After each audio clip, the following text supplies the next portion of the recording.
woke up this morning and I realized that I have too many thoughts and only one voice. Um, and I'm through like a half a cup of coffee and um, barely awake, and I realized that I had this thought in my mind that was running around up there, and then right behind that thought was another one. And I realized that although that might seem like bipolar or something, I realized that part of the problem is that I live a life of isolation. Um, I spend the vast majority of all my time alone. Now I have a few good friends, so it's not like I don't have people to reach out to. But a friend can only do so much. A friend can be um, a friend. They can't be your mom, your dad, right? Your school teacher, your spiritual guide. You get where I'm going with your wife. They can't be all these. They cannot fit all these roles. I mean, sometimes a friend will go above and beyond and do things that, right? But you cannot always expect that. So when you live a life of isolation and you have ideas or thoughts that run through your head, um, they seem to get cluttered up, almost as if um, your brain is similar to an addict, and you keep throwing stuff up there, and pretty soon it's cluttered. And so I'm cluttered with ideas sometimes, and if I don't find some way to get that out, get those ideas out, they stay there like clutter. And so what it was that I thought about was why I like my father.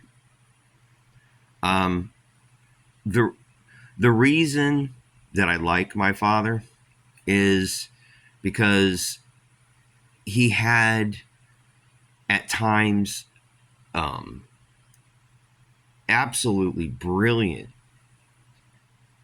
thoughts and ideas, right? Brilliant thoughts and ideas. And so that's what I wanted to talk about. Sometimes, like, put it this way, I used to drink, right? And there's a whole story, it's a separate video, but I used to drink quite a bit. And I had gotten drunk in front of my father, made a fool out of myself. And then a few months had passed by, and he took me out to teach me how to sail. And we're out on this water. We're at Lake Wawasee in Indiana. That by the way is Indiana's. I think it's the largest natural lake. And we're out on this, and he's trying to teach me how to sail and how to tack into the wind. And I don't even remember. Every rope has a name. To me, it was a freaking rope. But he's showing me all this stuff, and I kind of learned how to do it. And this was years and years ago. And so then at some point during this, opens up a cooler, and there's some non-alcoholic beer. Well, I look at it like, what? Are you kidding? And he's like, hey, he says, if I knew you was still drinking, I'd have got the regular stuff. Well, so years passed by. Years, okay, mind you, years now, again, years and years. And I'm still drinking, right? And I realized what he said. To him, I didn't catch what it was. Is I didn't catch. Is all that seems like such a I didn't catch in his mind, seeing me drunk and belligerent one time was enough for him to assume that I quit drinking and bought the non-alcoholic. He just assumed that. Right? I mean, if you get drunk and you go to the Christmas party and you make a fool out of yourself,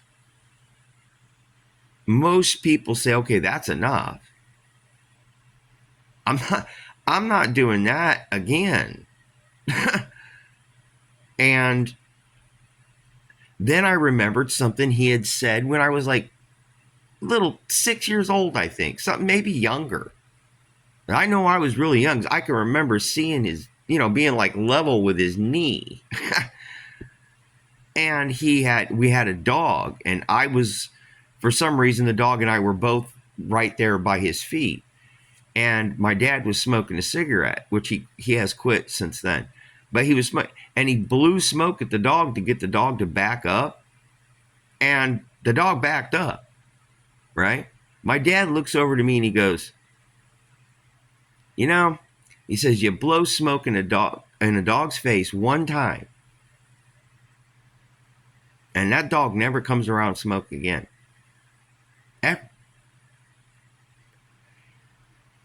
You do it to a human being, and they ask you for more. And I was like, huh? And then I realized what he had told me at 6 years old was I was supposed to learn right then. I was supposed to learn right then and there that if you make a mistake or you do something wrong or somebody blows smoke in your face,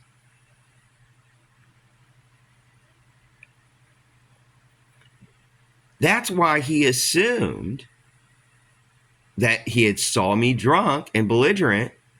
He assumed that the next time he saw me, that I'd be a non-alcoholic. I'd be a non-drinker. I quit. So he bought non-alcoholic beer. And I'm like, what made you think I quit? What made you? He told you when you were 6. He told you and he told you one time. Once. He got that thought out of the addict. That was it. That was it.